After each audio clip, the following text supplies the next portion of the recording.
Bonjour à tous, nous poursuivons avec la deuxième Mishnah du quatrième Pérec. La Mishnah nous enseigne ici Dîner à Tumot ve'ateharot, matrili minagadol. Lorsqu'il y a un jugement qui doit être prononcé par les Dayanim concernant la Touma et la Tahara, c'est-à-dire ce qui est pur ou impur.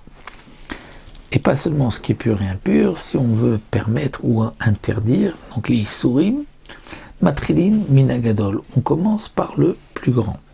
C'est-à-dire, on va demander au Dayan, qui est le plus grand des Dayanim, des trois, on va lui demander quel est son avis en premier, parce que celui qui est plus petit ne peut pas parler avant le Dayan qui est plus grand. Mais dîner nefashot, matrili minatzad. Dîner nefashot, lorsqu'il s'agit de condamner quelqu'un à mort, dîner nefashot, on va commencer minatzad, non pas par le plus grand, mais au contraire, minatzad, par sur le côté, par un des petits. Un petit et pas un grand, puisque c'est les grands qui sont assis donc au milieu. Et donc on commence par ceux qui sont petits pour qu'ils proposent leur avis.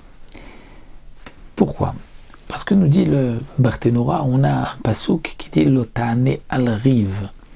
Et on peut lire aussi Lotane al-Rav, puisque c'est marqué sans yud, qui signifie ne va pas à l'encontre du Rav de celui qui est le plus grand au Beth Din.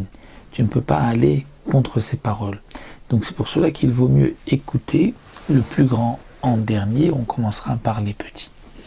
La Mishnah nous dit Akol ksherim ladun dine mamonot, tout le monde peut juger des sujets, des litiges d'argent. Ve'en akol ksherim ladun dine vashot, mais pour juger quelqu'un et le condamner à mort, on ne pourra pas.